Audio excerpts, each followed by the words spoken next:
एक गांव में रामेश्वर नाम का एक गरीब आदमी अपने परिवार के साथ रहता था।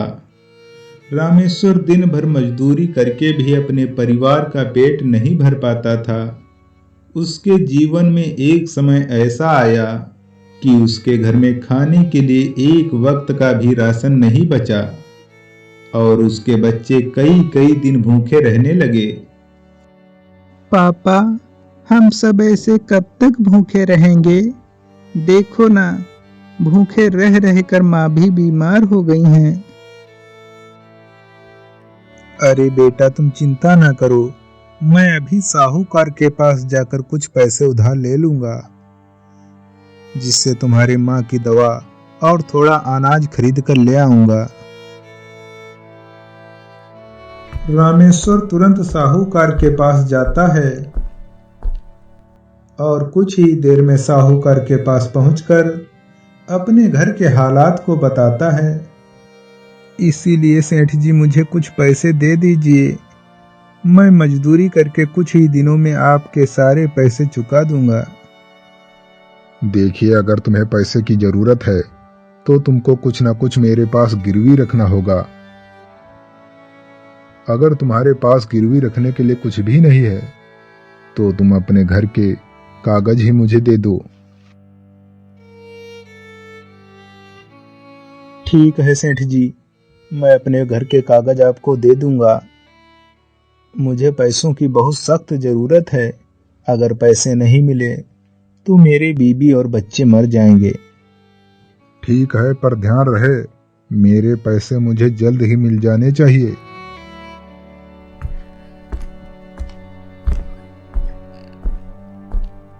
साहूकार रामेश्वर को पैसे दे देता है।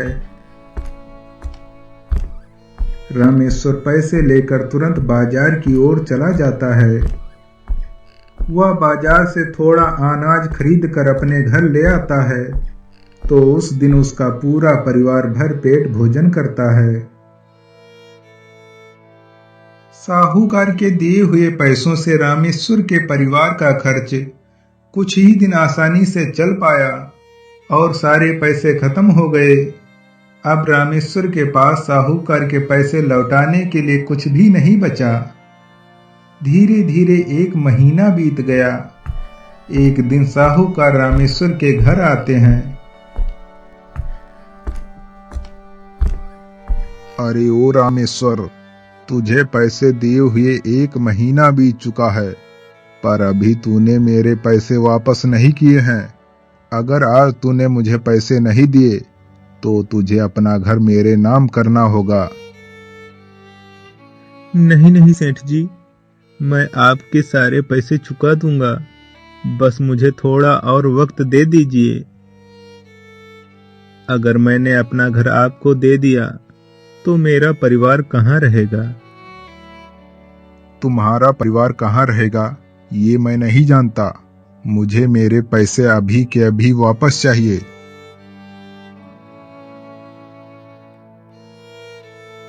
साहूकार जबरन उसका घर अपने नाम कराकर उसके पूरे परिवार को घर से बाहर निकाल देता है।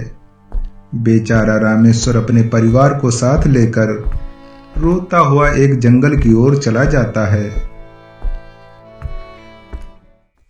और एक नदी के किनारे झोपड़ी बनाकर रहने लगा।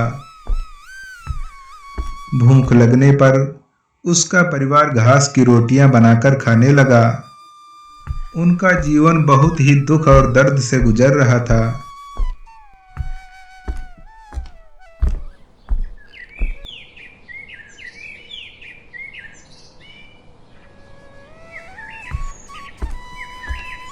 एक दिन की बात है।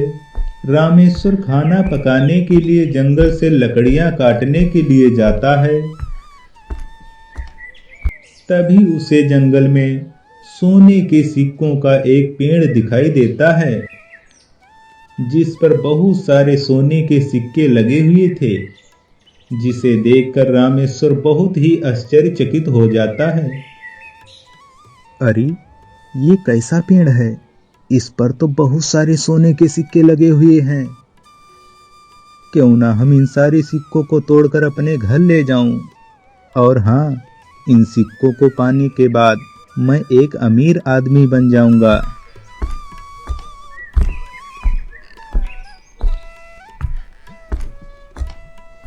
रामेश्वर जैसे ही उस पेड़ से सोने के सिक्के तोड़ने के लिए हाथ बढ़ाता है, सावधान!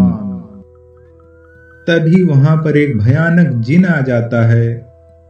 तुम्हें इन सिक्कों को तोड़ने से पहले मेरे 2 सवालों का जवाब देना होगा। अगर तुमने मेरे सवालों का सही जवाब दिया तभी तुम ये सोने के सिक्के तोड़ सकते हो, वरना यहाँ से बचकर वापस नहीं जाओगे।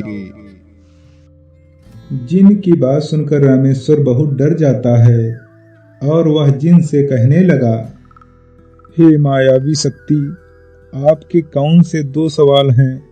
मुझे बताने का कष्ट करें। ध्यान से सुनो। मेरा पहला सवाल, कोयले से भी अधिक काला क्या होता है?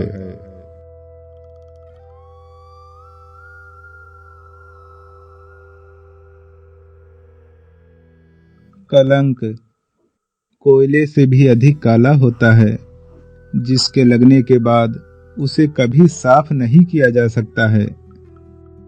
तुम्हारा उत्तर बिल्कुल सही है। अब मेरा दूसरा सवाल सुनो। वो क्या है जो खाया जाता है पर उसका स्वाद किसी को पता नहीं होता है?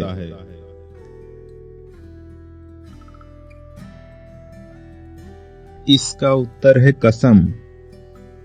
कसम खाई तो जाती है पर उसका स्वाद किसी को पता नहीं होता है। मैं तुमसे अति प्रसन्न हूँ। अब तुम इस पेड़ के सारे सिक्के तोड़कर अपने घर ले जा सकते हो। इतना कहकर जिन वहां से गायब हो जाता है और रामेश्वर उस पेड़ के सारे सिक्के तोड़ तोड़ कर अपने घर ले आता है और वह अपने गांव जाकर एक नया घर बना लेता है। यह देखकर गांव के सभी लोग आश्चर्यचकित हो जाते हैं। वह साहूकार को पैसे देकर अपना पुराना घर भी ले लेता है। अब उसकी जिंदगी में 4 चांद लग गए।